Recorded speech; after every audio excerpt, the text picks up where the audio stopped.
আল্লাহ যদি জীবনে দ্বিতীয় সুযোগ দেয় তাহলে কামব্যাক যেন হয় ডেভিড বেকহামের মতো। তো 1998 বিশ্বকাপে আর্জেন্টিনা ভার্সেস ইংল্যান্ডের রাউন্ড অফ 16 ম্যাচে আর্জেন্টিনার প্লেয়ার সিমেওনি ডেভিড বেকহামকে ধাক্কা দিয়ে ফেলে দেয়। এতে বেকহাম মেজাজ হারিয়ে ফেলে সিমেওনিকে পা দিয়ে হালকা লাথি দেয় এবং সাথে সাথে রেফারি দিয়ে দেয় বেকহামকে লাল কার্ড এবং এর জন্যই ওই ম্যাচটা পেনাল্টি পর্যন্ত যায় এবং পেনাল্টিতে আর্জেন্টিনা ইংল্যান্ডকে হারিয়ে দেয়। ডেভিড বেকহামের জন্য এভাবে রাউন্ড অফ 16 থেকে ইংল্যান্ডের বিদায় হওয়ার কারণে রাতারাতি একটা দেশে হিরো থেকে ডেভিড বেকহাম জিরো হয়ে যায়।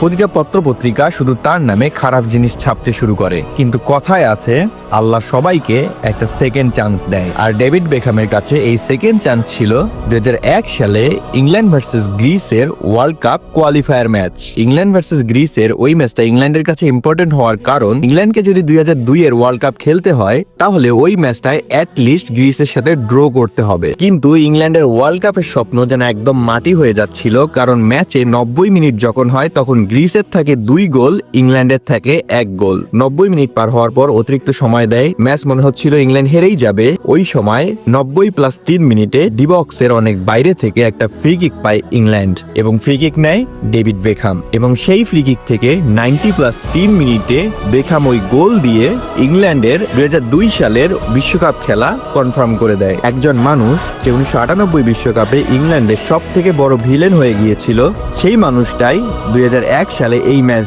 জিতিয়ে ইংল্যান্ডের 2002 সালের ওয়ার্ল্ড কাপ কনফার্ম করে। রাতারাতি সেই ভিলেন থেকে হয়ে যায় হিরো। তাই জীবনে যদি কখনো সেকেন্ড চান্স আসে তাহলে কামব্যাক যেন হয় বেকহামের মতো।